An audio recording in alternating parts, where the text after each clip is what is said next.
এখনো বিপজ্জনক অবস্থায় হেলে রয়েছে বহুতলটি। এই দিনও চলেছে বাড়ি ভাঙার কাজ। বাঘাযতীনের সুভাষ পার্কে মঙ্গলবার চারতলা এই বহুতল পাশের একতলা বাড়ির উপর হেলে পড়ে। শুক্রবার লোহার রড ঝালাই করে টান দেওয়া হয় বাড়িটিকে। এই দিন সাপোর্ট দেওয়া হয় লোহার বিম দিয়ে। পুরসভা সূত্রে খবর, বাড়িটি পুরোপুরি ভাঙতে আরও কিছুদিন সময় লাগবে। ঘটনার প্রতিবাদে এই দিন বাঘাযতীন হাসপাতাল মোড় থেকে থিম পার্ক পর্যন্ত মিছিল করেন বিরোধী দলনেতা। পরে 99 নম্বর ওয়ার্ডের থিম পার্কের পাশে রাস্তায় সভা করেন শুভেন্দু অধিকারী। গার্ডেন রিচের গতবারের ঘটনার পরে, এতগুলো মানুষ মারা যাওয়ার পরে কলকাতা কর্পোরেশন যদি সচেতন হতো, তাহলে আজকে এই দৃশ্য আমাদের এই যে দেখছেন, ওখানে পিসা এখানে পিসি, এই দৃশ্য দেখতে। ওদের ঘরটা তো ভেঙে গিয়েছে, ও সেই ভাঙা ঘর ঠিক করতে না পারে ও এখন 99 ওয়ার্ডে এসে মানুষকে কি জোড়া লাগাবে। এখানে তৃণমূল স্ট্রং, এখানে ঘরে ঘরে গঙ্গা জল ছিটালো। আজকে এখানে একটা বিজেপি পাবে না, একটা বিজেপির কর্মীকে এসে প্রতিবাদ করতে দেখেছেন। সভার পর ঘটনাস্থল ঘুরে দেখেন শুভেন্দু।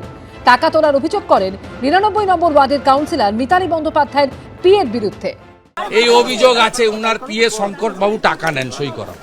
কাউন্সিলর নেন কিনা আমি জানি না, আমার কাছে প্রমাণ নেই। শঙ্করবাবু যে নেন, একাধিক অভিযোগ আমার কাছে আছে। আমার কোনো পিএ নেই, আমি নিজেই একা কাজ করি, নিজেই লেখাপড়া করি, সবকিছু করি। শঙ্কর বলে আমার সঙ্গে কেউ এখন কাজ করে না। ঘটনার প্রতিবাদে এই দিন নেতাজি নগর থানার সামনে বিক্ষোভ দেখায় কংগ্রেস। কাউন্সিলররা এখন ছোটখাটো ফিয়েট গাড়ি চড়ে না, এখন স্করপিও ফরচুনার গাড়ি চড়ে। কোথা থেকে চড়ে? কাউন্সিলরদের মাইনে কত? কাউন্সিলররা বেআইনি বাড়ি নির্মাণ না করলে কাউন্সিলরের রাতের ঘুম হবে না। টোকেন প্রতিবাদ করতে হয়, নাহলে ওদের অস্তিত্ব থাকবে না। এমনি সারা বাংলা তো আছেই, ভারতও হারিয়ে যাচ্ছে। সুতরাং সেই জায়গা থেকে ওরা কত কি করবে, আমাকে নিয়ে একটু মাল মশলা পেয়েছে করছে। রাজনৈতিক চর্চা তুঙ্গে, কিন্তু কবে মিলবে মাথা গোজার স্থায়ী ও নিরাপদ ঠিকানা? সেই প্রশ্নই উকি দিচ্ছে ভেঙে পড়া বহুতলের বাসিন্দাদের। অনির্বাণ বিশ্বাস ও শিবাশিস মৌলিকের রিপোর্ট, এবিপি আনন্দ।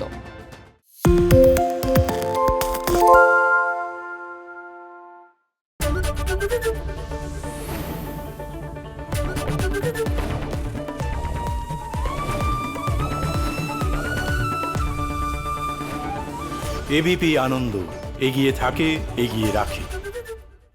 সত্য অন্তহীন, সত্যের খোঁজও তাই, সত্য সন্ধানে তাই আমরা অক্লান্ত, অকুতভয়। এবিপি আনন্দ নতুন ভাবনার প্রতীক, যা মনে মুক্ত, তথ্যে যুক্ত এবং যাবতীয় সীমানার বাঁধন থেকে মুক্ত।